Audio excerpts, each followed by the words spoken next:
Welcome to The Explainer. Today we are diving into something huge, the world of biotechnology. We're talking about a field where scientists aren't just studying life, they're learning to read, write, and even rewrite its source code. It's a wild thought, right? That we're living through this massive biological revolution. For the first time ever, humanity has the power to read, copy, and literally rewrite the code of life. So, how on earth do we do that? Well, let's start with the absolute basics, the fundamental toolkit scientists use to work with DNA. All right, so here's our genetic toolkit.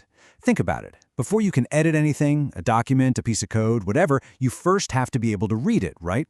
And you probably want to make a backup copy. It's the exact same idea with DNA. Okay, so the very first tool in our kit is for reading the code. It's called DNA sequencing. The modern way this works is pretty cool, actually.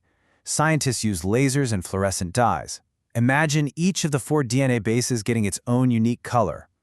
As a machine reads the strand, it sees a sequence of colors, and that tells us the exact order of the nucleotides. But what if you only have a tiny, microscopic amount of DNA to work with, like from a single hair found at a crime scene? That's where our second key tool comes into play, the polymerase chain reaction, or PCR. You've probably heard of it. It's basically a genetic photocopier that can take a tiny sample and just amplify it exponentially. So how does this genetic photocopier work? It's a really elegant 3-step cycle. First, you heat the DNA to separate its 2 strands. That's called denaturing. Then you cool it down, so these little starter pieces, called primers, can attach. That's annealing. And finally, a special enzyme comes in and builds a new complementary strand. That's extending. The really amazing part is that this cycle, repeated over and over, leads to this explosive, exponential growth. So after just one cycle, you've got 2 copies of your target DNA. Not bad. After the second cycle, bam, you've got 4. And after the third cycle, you've got 8. You can see where this is going, right? It just keeps doubling. And this is where it gets mind-boggling. In just a few hours, this process can generate billions of identical copies of a specific DNA segment. This ability to amplify DNA is the bedrock for so many things we take for granted now, especially that powerful technique used in forensics, DNA fingerprinting. Okay, let's recap. We can read the code, we can copy the code. So what's the next logical step? Of course, we're going to want to change it. Let's get into rewriting the code. For decades, the go-to method for this was creating what's called recombinant DNA. You can think of this as the classic cut and paste of genetics. It's all about taking a gene from one organism and literally splicing it into the DNA of another. This is how we ended up with genetic material from 2 or more completely different sources in one place. So the process itself relies on these incredible little biological tools. You have specific enzymes that act like molecular scissors, snipping the DNA at just the right spot. Then another enzyme acts like molecular glue to seal that new piece of genetic code into the host's DNA. It's a really clever system for splicing genes. But then, everything changed.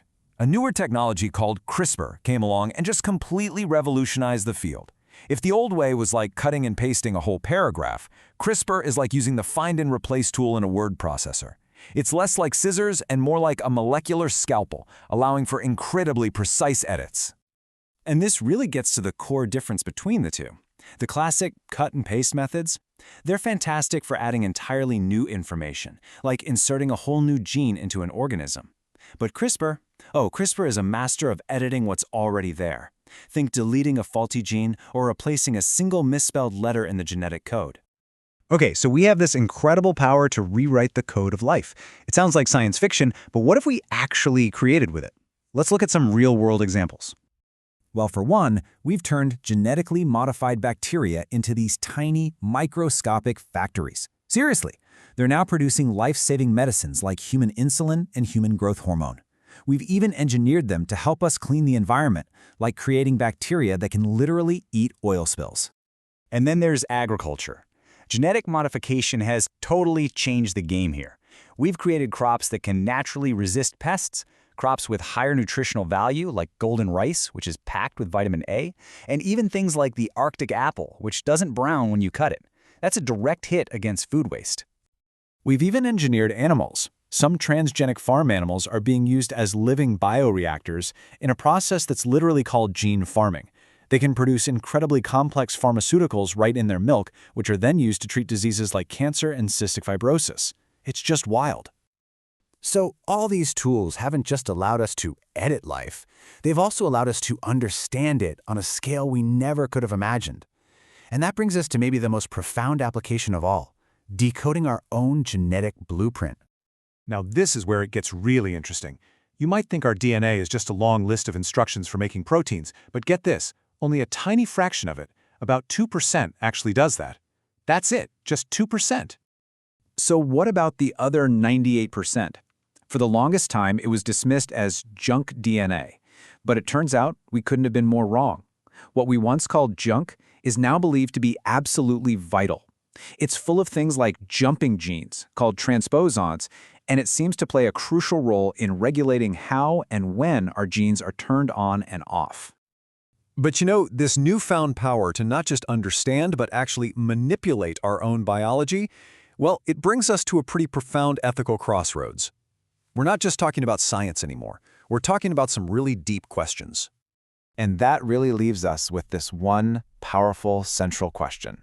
To what extent is it ethical to improve the human genome? Now that we can edit the code of life, should we? And where do we draw the line? That's the conversation we all need to be having. Thanks for joining me for this explainer.